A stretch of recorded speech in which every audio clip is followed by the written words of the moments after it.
27 तारिख पर्यंत राज्य में वर्षा पश्चिम केन्द्रीय बंगोपसागर और संलग्न उत्तर आंध्र प्रदेश और दक्षिण ओडिशा उपकूल एक लघुचाप क्षेत्र सृष्टि होती प्रभाव राज्यर विभिन्न स्थान में वर्षा लगी रही आज पूर्वाह्न सुधा उपकूल ओडिशा समेत सुंदरगढ़ झारसुगुड़ा बरगढ़ सम्बलपुर देवगढ़ अनुगुल ढेंकानाल केन्दुझर मयूरभंज नयागढ़ गजपति जिले में घड़घड़ी वज्रपात सह वर्षा हो पारे परवर्ती 24 घंटे सुंदरगढ़ केन्दुझर मयूरभंज बालेश्वर भद्रक केन्द्रापड़ा जाजपुर झारसुगुड़ा सम्बलपुर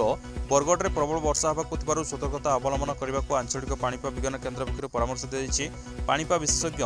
प्रोफेसर सुरेन्द्रनाथ पशुपाल कहते सृष्टि होता लघुचाप द्वारा 27 तारिख पर्यंत राज्य में वर्षा लगी रही 25 और 26 तारिख में राज्यर अधिकांश स्थान में वर्षा। बालेश्वर जिले में गत सप्ताह होता बन्या क्षयक्षति मुख्यमंत्री मोहन चरण माझी मंगलवार सहायता घोषणा करछन्ती एक उच्चस्तरीय समीक्षा पर श्री माझी भांगी जाइथिबा कुड़िया घर पर 8,000 और गुहाल 3,000 टंका घोषणा करछन्ती संपूर्ण क्षतिग्रस्त घर मरामती मिल 1,20,000 टंका पक्का घर आंशिक भांगी मिल 6,500 टंका कच्चा घर आंशिक भांगी मिल 4,000 टंका सेहीपरि से क्षतिग्रस्त क्षुद्र नाममात्र चाषी सहायता घोषणा करछन्ती मुख्यमंत्री घोषणा अनुसार अण जलसेचित अंचल हेक्टर पिछा 8,500 टंका मिलिबो सेपरि चाषी परिवार जलसेचित जमी हेक्टर पिछा 17,000 टंका पाइबे। राज्य भितर सरकारी काम विमान यात्रा करेंगे अधिकारी राज्य मध्य विभिन्न स्थान को गस्त समय विमान व्यवहार करेंगे ग्रुप ए श्रेणी सरकारी अधिकारी अनुमति प्रदान कले सरकार राज्य मध्य विमान संजयकरण बढ़ी सरकार यह निष्पत्ति नहीं सूचना मिली नहीं अर्थ विभाग पक्ष विज्ञप्ति प्रकाश पाई। भद्रक हेब जहाज कारखाना 4,954 कोटीर 31 प्रकल्प मंजूर राज्य में तैयारी हेब जहाज भद्रक जिले में रेप्रन्स शिल्प बिल्डर्स एंड रिसाइक्लर्स प्राइवेट लिमिटेड 934.54 कोटी टंकार विनियोग में एक समन्वित जहाज तैयारी कारखाना स्थापन करिबो।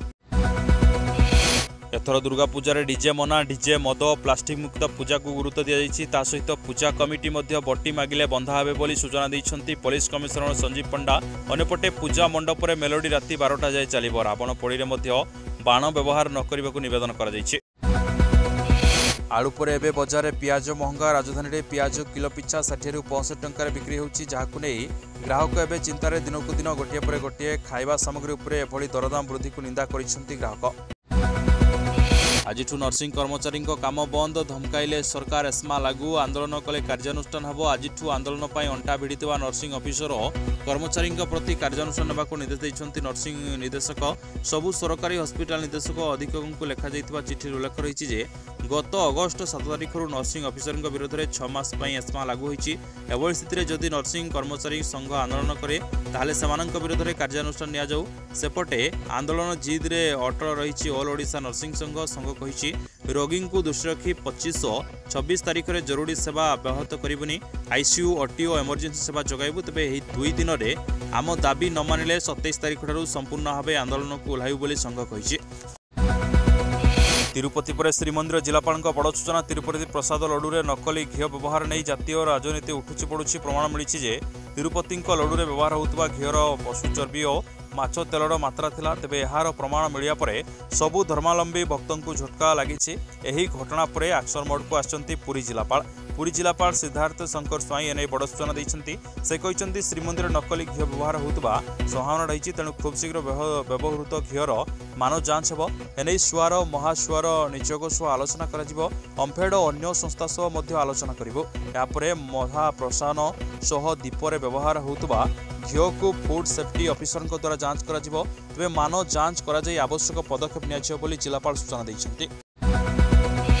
विश्वविद्यालय और सबु कॉलेज रे एक्टिव भावे कार्यक्रम होबो इंटरनल कंप्लेन कमिटी ने उच्च शिक्षा मंत्री सूरजवंशी कहते आसंता 30 तारिख सुधा सबु कॉलेज विश्वविद्यालय रे कमिटी गठन होबो जेउठी पूर्वरु कमिटी अछि ता सक्रिय भावे काम करने को निर्देश रही केवल अध्यापक अध्यापिका नुहे छात्र छात्री अन्य कर्मचारी आभ्यंतरण अभियोग कमिटी पाखे कहींपारे ता भविष्य रेकर्ड हो रही थाना सरकार विभाग न जाणी कहीं जदि अभियोग करुच्ची तेबे ताहा हुए तो विलंब होउछि तेणु विभाग आग जानिले ताहा शीघ्र कार्यानुष्ठान हो जो घटना लुचि जाउतला से सबु उपरे छात्र छात्री निर्भय कमिटी आगे कहींपारे।